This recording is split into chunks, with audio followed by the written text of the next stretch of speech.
ವಿಶ್ವವಿಖ್ಯಾತ ನಾಡ ಹಬ್ಬ ಮೈಸೂರು ದಸರಾದಲ್ಲಿ ಕರಾವಳಿಯ ಕಂಬಳವನ್ನ ಆಯೋಜನೆ ಮಾಡುವ ಸರ್ಕಾರದ ಪ್ರಸ್ತಾವದ ಕುರಿತು ಸಾಕಷ್ಟು ವಿವಾದ ಆಗ್ತಾ ಇದೆ.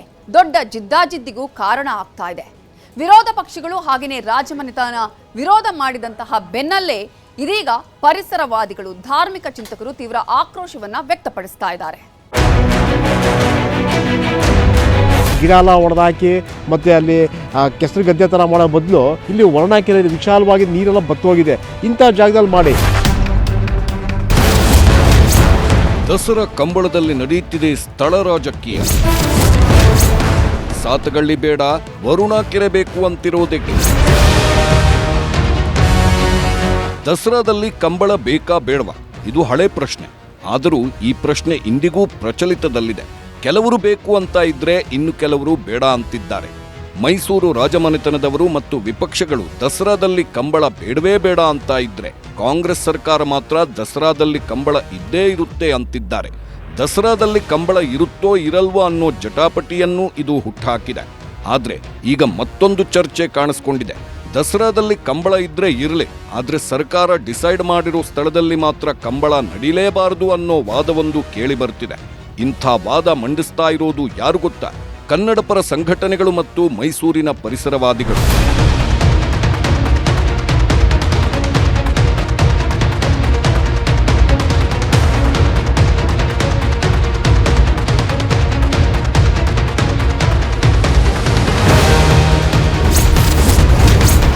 ವರುಣಾ ಕೆರೆಯಲ್ಲಿ ಕಂಬಳ ನಡೆಸಲು ಪರಿಸರ ಪ್ರಿಯರ ಒತ್ತಾಯ.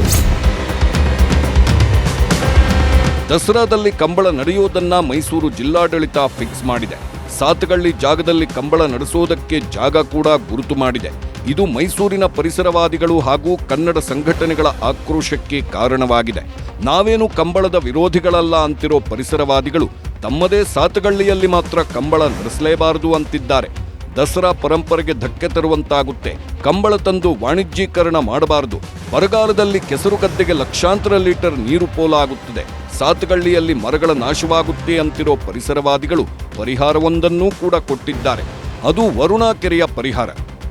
ಹೌದು, ಕಂಬಳದ ಟ್ರ್ಯಾಕ್ ನಿರ್ಮಿಸಲು ಮರಗಳನ್ನು ಕಡಿದು ಪರಿಸರ ಹಾಳು ಮಾಡುವುದನ್ನು ಒಪ್ಪಲು ಸಾಧ್ಯವಿಲ್ಲ.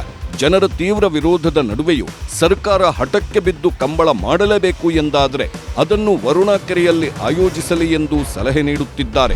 ಯಾವುದೋ ಒಂದು ಸಾತಗಳ್ಳಿ ಅನ್ನೋ ಬಡಾವಣೆಯಲ್ಲಿ ಅದು ಎಕ್ಸ್ಟೆನ್ಷನ್ ಏರಿಯಾ, ಅಲ್ಲೋಗಿ ಇವರು ಆ ಪರಿಸರ ಗಿಡ ಎಲ್ಲ ಹೊಡೆದಾಕಿ ಮತ್ತು ಅಲ್ಲಿ ಕೆಸರು ಗದ್ದೆ ಥರ ಮಾಡೋ ಬದಲು ಇಲ್ಲಿ ಮೈಸೂರು ಮತ್ತು ನರಸೀಪುರ ರೋಡು ಇದು, ಇಲ್ಲಿ ವರುಣಾ ಕೆರೆ ವಿಶಾಲವಾಗಿ ನೀರೆಲ್ಲ ಬತ್ತೋಗಿದೆ. ಇಂಥ ಜಾಗದಲ್ಲಿ ಮಾಡಿ. ಇಲ್ಲಿ ಯಾರು ಕೂಡ ಯಾವುದಕ್ಕೆ ಕೂಡ ಅಪಸ್ವರ ತೆಗೆಯಲ್ಲ. ಇಲ್ಲಿ ನೋಡಿ ವಿಶಾಲವಾಗಿ ಎಷ್ಟನ್ನು ಲಕ್ಷಾಂತರ ಜನ ನೋಡ್ಬೋದು. ಇದಕ್ಕೆ ಬಂದೋಬಸ್ತ್ ಮಾಡಿ. ಅಲ್ಲಿ ಇಲ್ಲಿ ಎಲ್ಲೂ ಮಾಡಿದ್ರೆ ವರುಣಾ ಕೆರೆ ಹತ್ರ ಕೆರೆ ನೀರು ತುಂಬಿದ್ರು ಕೂಡ ಸೈಡಲ್ಲಿ ಮಾಡೋ ಅಂಥದ್ದು ಜಾಗ ವ್ಯವಸ್ಥಿತವಾಗಿ ಚೆನ್ನಾಗಿದೆ. ಯಾವುದೇ ಪರಿಸರನೂ ಹಾಳು ಮಾಡದೆ, ಯಾವುದೇ ಮರ ಗಿಡಗಳನ್ನೂ ಹಾಳು ಮಾಡದೆ ಈ ಸರ್ಕಾರನೂ ಕೂಡ ಯೋಚನೆ ಮಾಡಬೇಕು. ಮರ ಎಲ್ಲ ಪ್ರಕೃತಿನ ಹಾಳು ಮಾಡೋದಲ್ಲ, ಸರಿಯಾದ ಜಾಗ ನೋಡಿ. ಮೈಸೂರಿಗೆ ಹತ್ರ ಇದೆ ಇರೋದು. ವರುಣಾ 10 ಕಿಲೋಮೀಟ್ರ್ ಆಗುತ್ತೆ ಸಿಟಿಯಿಂದ, ಆರಾಮಾಗಿ ಬರ್ತಾರೆ, ವಿಶಾಲವಾಗಿದೆ. ಕಂಬಳ ದಸರಾ ವೈಭವ ಹೆಚ್ಚಿಸಲ್ಲ, ಧಾರ್ಮಿಕ ಚಿಂತಕರ ವಿರೋಧ. ಕಂಬಳದ ನಿರ್ಧಾರದ ವಿರುದ್ಧ ಮೈಸೂರಿನ ಧಾರ್ಮಿಕ ಚಿಂತಕರಾದ ಡಾಕ್ಟರ್ ಶಲ್ವಪಿಳ್ಳೈ ಅಯ್ಯಂಗಾರ್ ವಿರೋಧ ವ್ಯಕ್ತಪಡಿಸಿದ್ದಾರೆ. ಮೈಸೂರು ದಸರಾಗೆ 400 ವರ್ಷಗಳ ಭವ್ಯ ಇತಿಹಾಸವಿದೆ. ಕರಾವಳಿಯ ಕಂಬಳ, ಮೇಲುಕೋಟೆಯ ವೈರಮುಡಿ, ಕೋಲ್ಕತ್ತಾದ ದುರ್ಗಾ ಪೂಜೆಯಂತೆ ಆಯಾ ಭಾಗದ ಆಚರಣೆಗಳು ಅಲ್ಲಲ್ಲೇ ನಡೆದರೆ ಚಂದ. ನಾಳೆ ಬೇರೆ ಜಿಲ್ಲೆಯವರು ನಾವು ಮೈಸೂರಿನ ರೀತಿ ಚಿನ್ನದ ಅಂಬಾರಿ ಆನೆಗಳನ್ನ ಇಟ್ಟು ಉತ್ಸವ ಮಾಡ್ತೀವಿ ಅಂದ್ರೆ ಅದು ಪ್ರಸಿದ್ಧಿಯಾಗುತ್ತ. ಕಂಬಳದಿಂದ ದಸರಾ ವೈಭವವೇನೂ ಹೆಚ್ಚಾಗುವುದಿಲ್ಲ.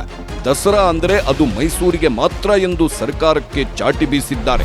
ಈಗ ಇದೇ ದಸರಾನ, ಇದೇ ಅಂಬಾರಿನ, ಚಿನ್ನದ ಅಂಬಾರಿನ ಇದೇ ಥರ ಚಿನ್ನದ ಅಂಬಾರಿಗಳು, ಆನೆಗಳು ಎಲ್ಲ ಮಾಡಿ ಎಲ್ಲ ಜಿಲ್ಲೆಗಳಲ್ಲಿ ಮಾಡೋದಕ್ಕೆ ಸ್ಟಾರ್ಟ್ ಮಾಡಿದ್ರೆ, ಅಥವಾ ಬೇರೆ ಯಾವುದೋ ನೀವು ಜಿಲ್ಲೆಗಳಲ್ಲೋ ಅಥವಾ ರಾಜ್ಯದಲ್ಲೋ ಮಾಡಿದ್ರೆ ಅದು ಅಷ್ಟೇ ಪ್ರಸಿದ್ಧವಾಗುತ್ತಾ?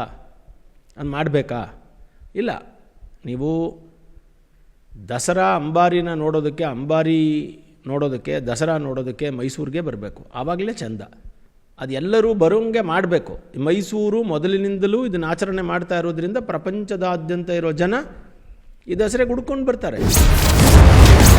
ಕಂಬಳಕ್ಕೆ ಅವಕಾಶ ಸಿಕ್ಕರೆ ಪರಿಸರಕ್ಕೆ ಹಾನಿಯಾಗದಂತೆ ಕ್ರಮ. ಮೈಸೂರಿನಲ್ಲಿ ದಿನದಿಂದ ದಿನಕ್ಕೆ ಕಂಬಳದ ವಿರುದ್ಧ ಭುಗಿಲೇಳುತ್ತಿರುವ ಪ್ರತಿಭಟನೆ ಹಾಗೂ ತೀವ್ರ ವಿರೋಧದ ಧ್ವನಿಗೆ ಜಿಲ್ಲಾ ಉಸ್ತುವಾರಿ ಸಚಿವ ಯತೀಂದ್ರ ಸಿದ್ದರಾಮಯ್ಯ ಚಾಮುಂಡಿ ಬೆಟ್ಟದಲ್ಲಿ ಪ್ರತಿಕ್ರಿಯೆ ನೀಡಿದ್ದಾರೆ. ಮೈಸೂರು ದಸರಾದಲ್ಲಿ ಕಂಬಳ ಮಾಡಲೇಬೇಕು ಎಂಬ ಯಾವುದೇ ಪಟ್ಟನ್ನು ಅಥವಾ ಕಠಿಣ ತೀರ್ಮಾನವನ್ನ ಸರ್ಕಾರ ಕೈಗೊಂಡಿಲ್ಲ. ಕಂಬಳವು ನಮ್ಮ ನಾಡಿನ ಸಂಸ್ಕೃತಿಯ ಭಾಗವಾಗಿರುವುದರಿಂದ ಅದನ್ನು ಈ ಭಾಗದ ಜನರಿಗೂ ಪರಿಚಯಿಸಬೇಕು ಎಂಬ ದೃಷ್ಟಿಯಿಂದ ಕೇವಲ ಚಿಂತನೆ ಮಾಡಲಾಗಿದೆಯಷ್ಟೇ. ಪರಿಸರಕ್ಕೆ ಯಾವುದೇ ತೊಂದರೆ ಕೊಟ್ಟು ನಾವು ಕಂಬಳ ಮಾಡುವುದಿಲ್ಲ ಎಂದಿದ್ದಾರೆ. ಕಂಬಳ ಮಾಡಲೇಬೇಕು ಅಂತ ತೀರ್ಮಾನ ಆಗಿಲ್ಲ, ಬಟ್ ಅದನ್ನ ಸೇರಿಸಬೇಕಾ ಬೇಡವಾ ಅಂತ ಮುಖ್ಯಮಂತ್ರಿಗಳು ಅದಕ್ಕೆ ಒಂದು 20 ಎಕರೆ ಜಾಗದಲ್ಲಿ 100 ಮರಗಳಿದಾವೆ, ಅದನ್ನ ಕಡಿತಾ ಇದ್ದಾರೆ, ಕೆರೆ ಮುಚ್ಚಿಸ್ತಾ ಇದ್ದಾರೆ. ಇಷ್ಟೆಲ್ಲ 2 ದಿನಕ್ಕೆ ಬೇಕಾಗಿತ್ತು ಅನ್ನೋದು ಗೊತ್ತಿರೋ 100 ಮರಗಳನ್ನು ಕಟ್ ಮಾಡಿ ಅಷ್ಟೊಂದೆಲ್ಲ ಮರಗಳು ಕಟ್ ಮಾಡಿಲ್ಲ, ಕ್ಲಿಯರ್ ಮಾಡಿದ್ದಾರೆ. ಕಟ್ ಮಾಡೋ ಅಷ್ಟೊಂದು ಮರಗಳನ್ನ ನಾವು ಕಟ್ ಮಾಡೋದಿಲ್ಲ. ಸೊ ಹಾಗಾಗಿ ಪರಿಸರಕ್ಕೂ ಹಾನಿ ಆಗದಂಗೆ ಕಂಬಳನ ನಡೆಸಬೇಕು ಅಂತ ಏನಾದ್ರು ಸೂಚನೆ ಬಂದರೆ ಪರಿಸರಕ್ಕೆ ಹಾನಿ ಆಗದಂಗೆ ಎಲ್ಲ ವ್ಯವಸ್ಥೆ ಮಾಡಿ. ಸಾರ್ವಜನಿಕ ವಲಯದಲ್ಲಿ ಎದ್ದಿರುವ ಎಲ್ಲ ಪರ ವಿರೋಧದ ಕೂಗು ಹಾಗೂ ಸಾಧಕ ಬಾಧಕಗಳನ್ನು ಮುಖ್ಯಮಂತ್ರಿ ಡಿಕೆ ಶಿವಕುಮಾರ್ ಅವರೇ ಪರಿಶೀಲಿಸಲಿದ್ದು, ಸಿಎಂ ತೆಗೆದುಕೊಳ್ಳುವ ನಿರ್ಧಾರವೇ ಅಂತಿಮವಾಗಿರಲಿದೆ ಅಂತಿದ್ದಾರೆ ಯತೀಂದ್ರ. ಏನೇ ಇರಲಿ, ಕರಾವಳಿಯ ಕಂಬಳವನ್ನ ಮೈಸೂರಿಗೆ ತರುವ ಸರ್ಕಾರದ ಆಸೆಗೆ ಈಗ ಮೈಸೂರಿನ ಇತಿಹಾಸ, ಸಂಸ್ಕೃತಿ ಮತ್ತು ಪರಿಸರದ ಆತಂಕಗಳು ಎದುರಾಗಿ ನಿಂತಿವೆ.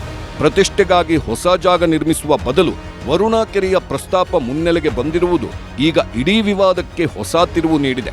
ಸಾರ್ವಜನಿಕರ ಆಕ್ಷೇಪಗಳ ಬಳಿಕ ಮುಖ್ಯಮಂತ್ರಿಗಳು ದಸರಾದಲ್ಲಿ ಕಂಬಳಕ್ಕೆ ಗ್ರೀನ್ ಸಿಗ್ನಲ್ ಕೊಡ್ತಾರಾ ಅಥವಾ ಕರಾವಳಿಗೆ ಸೀಮಿತ ಮಾಡ್ತಾರಾ ಅನ್ನೋದನ್ನ ಕಾದು ನೋಡಬೇಕಿದೆ.